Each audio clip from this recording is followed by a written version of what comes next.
अरे दोस्तों, कैसे हैं आप सभी। उम्मीद है आप सभी लोग बहुत अच्छे होंगे। तो दोस्तों, आज मैं जो इस वीडियो में लाया हूँ वो प्राचीन इतिहास से संबंधित बहुत ही अच्छे अच्छे क्वेश्चन हैं। तो दोस्तों, मैं ज़्यादा लॉस नहीं करूँगा आप सभी का टाइम। चलता हूँ सीधे सेशन की ओर। तो दोस्तों, सेशन की ओर चलने से पहले एक मोटिवेशनल कोट की ओर चलते हैं। तो दोस्तों, देखते हैं मोटिवेशनल कोट क्या कह रहा है। ठीक है दोस्तों। तो दोस्तों, समय के पास इतना समय नहीं कि वो आपको दोबारा समय दे सके। ठीक है। इसके कहने का मतलब आपको क्या समझ में आ रहा है। तो दोस्तों, इसके कहने का मतलब ये है कि आप समय के साथ हमेशा चलते रहिए। समय से पीछे मत रहिए। मतलब ये, जैसे आरआरबी ग्रुप डी का भी पेपर आने वाला है, ठीक है। तो उसकी आप तैयारी में लगे रहिए। ठीक है, लगे रहिए। और आप शायद हो सकता है पास भी हो जाए, क्वालिफाइड भी हो जाए, आपकी नौकरी लग जाए। अगर आप नहीं लगे रहेंगे तो आपका समय इंतजार नहीं करेगी, वो अपने आप से चलती रहेगी और आप स्टॉप हो जाएंगे। ठीक है। तो इसका जरूर ध्यान दीजिएगा। ठीक है। चलिए, पहला क्वेश्चन। हड़प्पा सभ्यता की मुहरें किस चीज की बनी थी? बताइए दोस्तों, इस क्वेश्चन का आंसर क्या होगा? तो दोस्तों, इस क्वेश्चन का जो आंसर होगा, option D is a right answer. क्या होगा? सेल खड़ी। क्या होगा? सेल खड़ी। ठीक है। चलिए, अगला क्वेश्चन, क्वेश्चन नंबर 2। बनवाली किस राज्य में स्थित है? तो दोस्तों, जो बनवाली है वो हरियाणा में स्थित है। कहाँ स्थित है? हरियाणा में, यानी option A is a right answer. ठीक है। चलिए, अगला question, question number 3। Local Lothal किस नदी के किनारे स्थित है? लोथल किस नदी के किनारे स्थित है दोस्तों? तो दोस्तों, इस क्वेश्चन का जो आंसर होगा वो होगा भोगवा। क्या होगा? Bhogava. Option C is a right answer. ठीक है। चलिए, क्वेश्चन नंबर 4। सिंधु घाटी के निवासियों को किस धातु का ज्ञान नहीं था? तो दोस्तों, किस धातु का ज्ञान नहीं था उनको? चांदी का। सिंधु घाटी के निवासियों को चांदी का ज्ञान नहीं था, यानी option B is a right answer. ठीक है। चलिए, क्वेश्चन नंबर 5। हड़प्पा सभ्यता किस युग की सभ्यता है?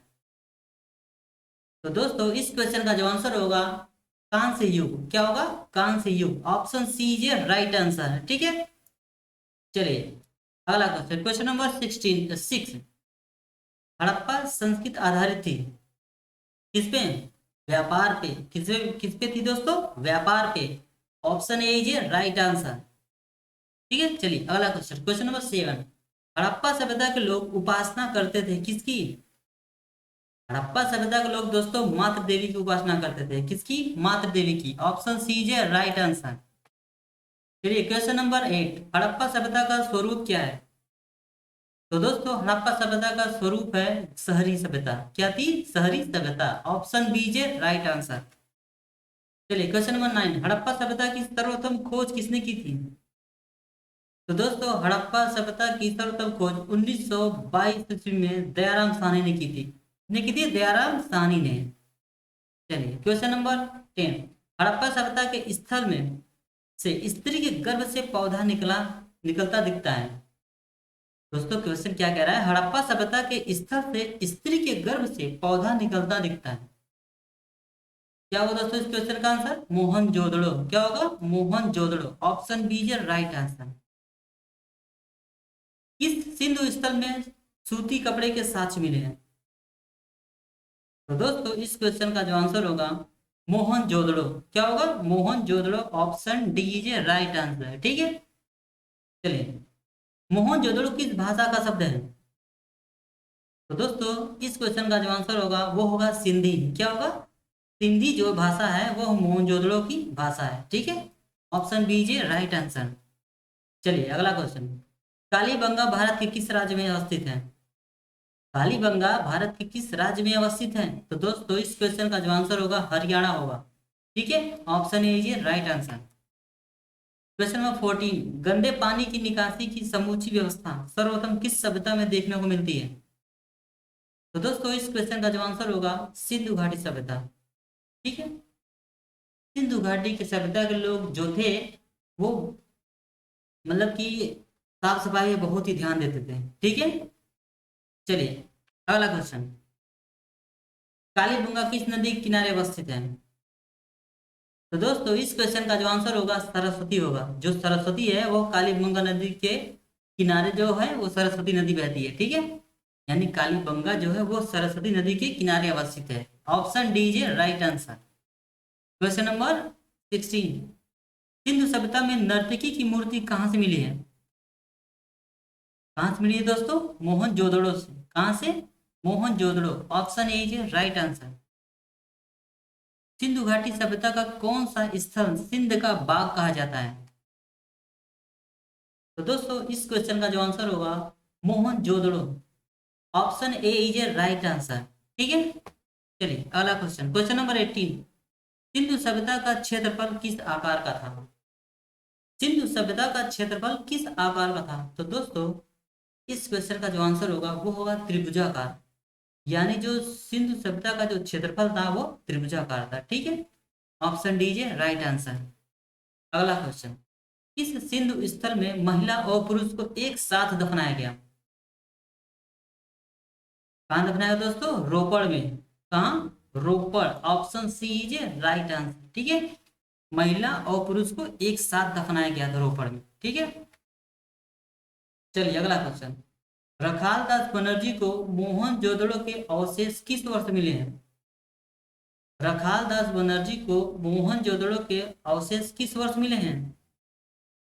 तो दोस्तों इस क्वेश्चन का जो आंसर होगा 1922 ईस्वी में। कब मिले हैं? 1922 ईस्वी में, यानी ऑप्शन सी है राइट आंसर। तो दोस्तों आज का वीडियो बस इतना ही, ठीक है। तो दोस्तों आज मैं जो आपको बताने वाला हूँ वो वेरी वेरी इंपॉर्टेंट है। तो दोस्तों आप लोग वीडियो में यूट्यूब में बहुत देख रहे होंगे इस टाइम की मोदी हैशटैग बहुत चल रहा है ना। तो दोस्तों आप ध्यान रखिए 25 फरवरी को नेट 11 बजे आपको ट्विटर पे जा करके सीधे हैज मोदी रोजगार दो, हैज मोदी रोजगार दो, हैज मोदी रोजगार दो ट्वीट करना है। आपको भी करना है, अपने भाई से भी करवाना है, अपनी बहन से, माँ से, चाचा मौसा मौसी जिससे भी करवाना सभी से करवाओ। क्यों? क्योंकि उनकी बच्चे का भी सवाल है। क्योंकि हमारी जो सरकार है ना वो हमारा ध्यान नहीं दे रही है, हमारे सभी स्टूडेंट का ध्यान नहीं दे रही है, वो स्टूडेंट को बहका रही है, ठीक है। अभी एसएससी का रिजल्ट आया है, ठीक है। उसमें क्या हुआ, कोई 200 नंबर का क्वेश्चन था, 200 नंबर बंदा पाया लेकिन अभी भी वो फेल है, उसका सिलेक्शन नहीं हुआ। बताइए किसकी गलती है? उस लड़की की गलती है? लड़का इतना मेहनत करके कैसे पढ़ा है उन्हें क्या पता। तो दोस्तों ये और सभी बच्चों के साथ ना हो, इसीलिए आप सभी लोग एक साथ जुट के आइए सभी लोग, और सीधे 25 तारीख में 11 बजे करेक्ट आप ट्वीट करिए, ठीक है। हैशटैग मोदी रोजगार दो। तो दोस्तों मेरी बात याद रखिएगा, कल है 25 तारीख, आप लोग जरूर आइए ट्विटर पे, ठीक है। और हैशटैग बहुत जबरदस्त तरीके से करिएगा, क्योंकि जो हमारी सरकार है ना अपने कान में कुछ जून तक भी नहीं रो पा रहा है, ठीक है। जून तक भी नहीं चल पा रहा है, तो इसको याद दिलाना है कि तुम्हें काम क्या करना है। ये लोकतंत्र है, ठीक है। हम भी अपने काम के लिए कुछ भी कह सकते हैं, हमारा भी काम होना चाहिए, हमारा अधिकार है नौकरी लेने का, ठीक है दोस्तों। तो दोस्तों बाय बाय, टेक केयर।